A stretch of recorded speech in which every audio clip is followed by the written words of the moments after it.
Bonjour à tous. Sandrine Josso, députée, Gisèle Pellicot, cadre retraité, Olivia Ruiz, chanteuse. Certains d'entre vous ne connaissent peut-être pas ces femmes, mais ces noms, moi, je les connais. Ce sont ceux de quelques femmes parmi d'autres, quelques femmes inconnues ou dans l'ombre. Mais ces femmes sont des victimes invisibles qui ne le savent même pas jusqu'au moment de le découvrir parfois par hasard. Ces femmes sont des victimes, mais des victimes de quoi, me demanderez-vous ? Elles sont quelques-unes des nombreuses victimes de la soumission chimique. La soumission chimique, l'administration volontaire de substances nuisibles portant atteinte à l'intégrité physique ou psychique d'autrui, une phrase bien trop soporifique pour désigner un acte infâme, horrible et un important problème de société. La soumission chimique s'inscrit dans les combats de la Ligue des droits de l'homme car elle porte atteinte au consentement, elle vise à violer, briser et agresser, et tout autant de choses qui préoccupent la LDH, qui me révoltent et qui devraient vous faire réagir. Tous les jours, toutes les heures, de nombreuses femmes sont droguées par leur mari dans le but de les soumettre à leur autorité, de les agresser sexuellement ou même de les livrer à d'autres hommes contre de l'argent. Les agents chimiques les plus souvent utilisés sont de puissants somnifères visant à endormir la victime et à provoquer une amnésie partielle. Ces somnifères sont soigneusement dosés dans une boisson ou dans la nourriture pour passer incognito, pour manipuler les femmes en silence et pour n'éveiller aucun soupçon. De 2011 à 2020, Dominique Pellicot a drogué sa femme Gisèle et a recruté en ligne des dizaines d'hommes afin qu'ils viennent la violer dans son sommeil.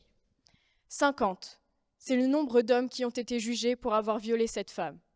Des pères, des grands-pères, des commerciales, des infirmiers, des monsieur tout le monde. À Toulouse, en 2023, un homme de 46 ans a été arrêté pour avoir agressé sexuellement sa femme grâce à l'administration de Zolpidem, un puissant somnifère. Je vous laisse deviner la condamnation dérisoire qui lui a été donnée. 3 ans. Et oui, seulement 3 ans. Trouvez-vous cela normal ?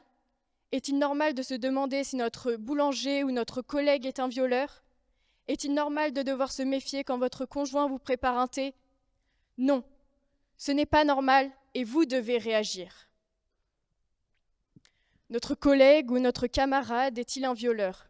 C'est une question qui paraît insensée, inutile, mais cette question révèle un autre énorme problème dans la société et dans le sujet de la soumission chimique lui-même. C'est une question que de nombreuses femmes ne se sont pas posées.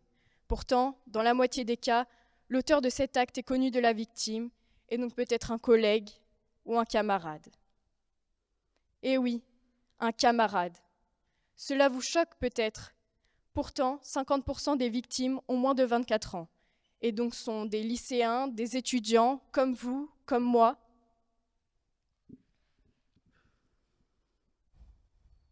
D'abord, certains collègues vous draguent, vous font des remarques sexistes et finissent par vouloir aller plus loin et sont capables d'utiliser tous les moyens pour arriver à leur fin.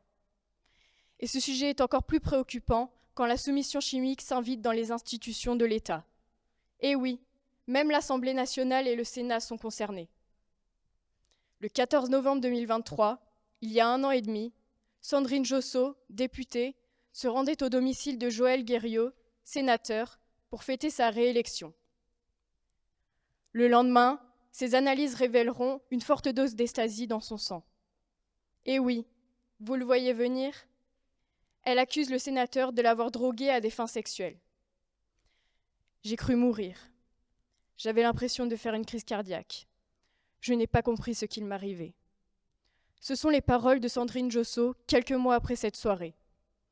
Évidemment, il conteste les accusations, alors même que la députée l'a vu manipuler un sachet blanc, que les analyses révèlent que la députée n'avait pas consommé de drogue les mois précédant cette soirée et qu'elle souffre d'un stress post-traumatique. Ce monstre ne sera sûrement jamais condamné ou pas assez, comme beaucoup dans ces affaires. Est-il normal pour vous que les analyses médicales ne soient pas des preuves tangibles pour faire enfermer ces hommes ? Non, ce n'est pas normal et vous devez réagir.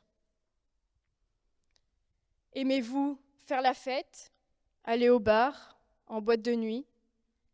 Figurez-vous que c'est une chose qui devient de plus en plus compliquée pour les femmes. Certains diront que j'exagère, que ces endroits ne sont pas si dangereux, que les hommes ne sont pas tous les mêmes. Alors expliquez-moi pourquoi de plus en plus de victimes d'agressions par soumission chimique alertent les collectifs et les associations d'aide aux victimes. Pourquoi depuis la réouverture post-Covid des établissements de nuit, ces agressions ont connu un pic pour atteindre un seuil alarmant. Comme si ces hommes s'étaient retenus pendant le confinement et étaient devenus des animaux à la suspension de celui-ci.